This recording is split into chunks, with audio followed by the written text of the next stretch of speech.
I feel like our county started using performance assessments pretty regularly when the third grade science and social studies standards of learning tests were eliminated and left to be local alternative assessments. I feel like it was then, because third grade pretty much had to implement them, our county came up with a plan to do like common performance assessments across all grade levels, K through 12. But I think it became the most apparent when the third grade SOLs were eliminated and were made into local alternative assessments.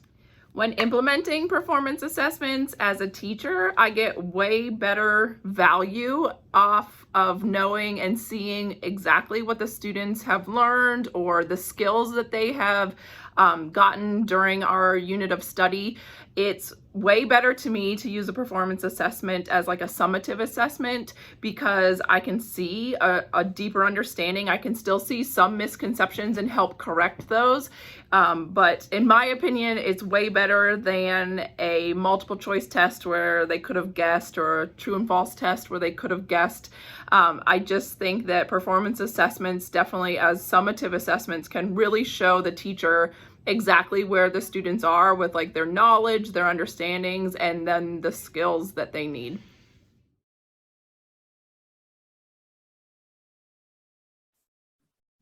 Hello, my name is Jamie Thompson, and I am a fourth grade teacher at Moss Knuckles Elementary School for the Louisa County Public School District.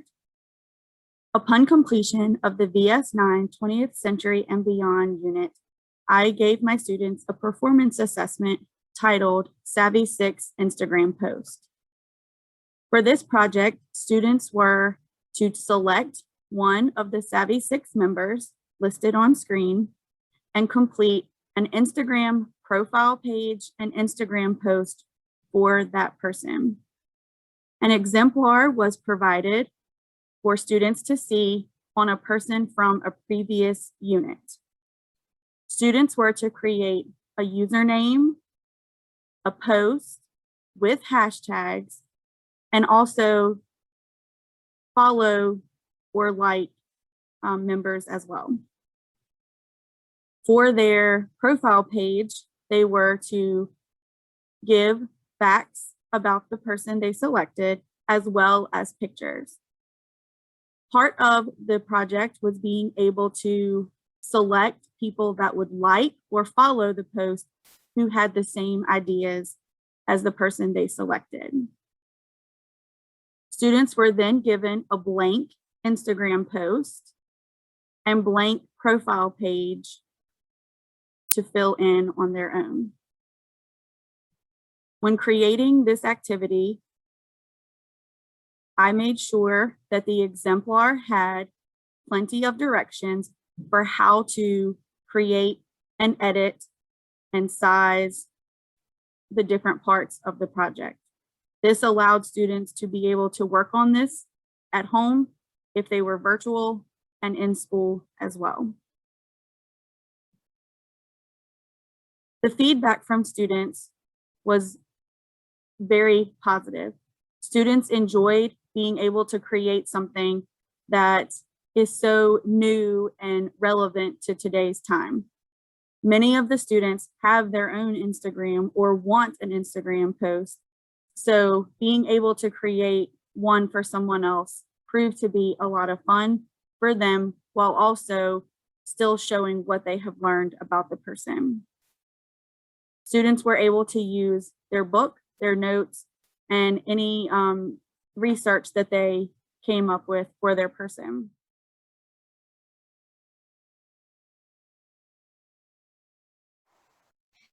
Hi, I'm Lydia Daughtry, and I did a project on the Instagram Savvy 6. I did Maggie Walker, and it was really complicated finding a lot of stuff on her. And it was actually fun finding stuff because I like complicated stuff. And the name I chose for her was Maggie Bank Girl, and I put a picture of her, and she was born in 1867 and died in 1934. And Her mother was actually a former slave, and she was married to Armstead Walker. Her real name was Maggie Lena Mitchell, and she died at the age of 67. There are a lot of pictures that I found on her. It was really hard finding pictures on her because there was not really many things on about her. So stop. It was really fun doing this because I had a lot of freedom and there was not really many directions to it. Thank you.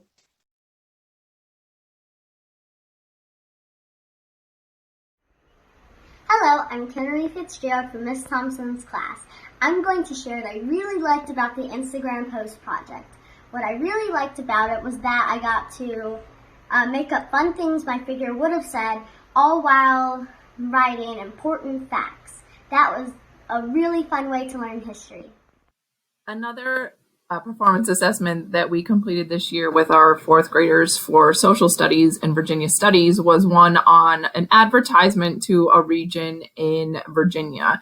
And so we use this as a wrap up to VS2 and VS10, and we did create a template for our students to use where they could take notes. They did not have to complete this part, but it was definitely something for scaffolding if we needed it, just to include like their region, what cities there are, because they're trying to create an advertisement to get people and tourists to want to come to their region. And so we created the scaffold. We allowed them to kind of fill this in using their books, their notes. We use a newspaper that they could have used as well. And then we really focused on making sure that there was an equitable representation of just products, or I should say materials. We wanted this to be an in-school presentation or an in-school thing to be completed. So we wanted to make sure like families weren't helping out at home and giving them any students like an advantage or disadvantage. So we just laid out a whole lot of materials. Some students even chose to do a recording on Flipgrid so they could use multimedia if they wanted to, or just use the materials that we provided them here in the school building. And then we made sure to use the rubric, explained it to them at the beginning. Our students are used to seeing these core expectations that the VDOE has provided. And so this isn't part of like a grade or anything. It just shows them how they're developing as the school year's gone on. And this is actually one of our final performance assessments. So we're happy to say that many of them are earning 4s and 3s. So we use the core expectations for that. And then we also went into like task specific concepts that were taken from this exact performance assessment. So the students really enjoyed this one, enjoyed advertising, enjoyed creating things. So we hope you enjoy a few pictures and videos we have of them.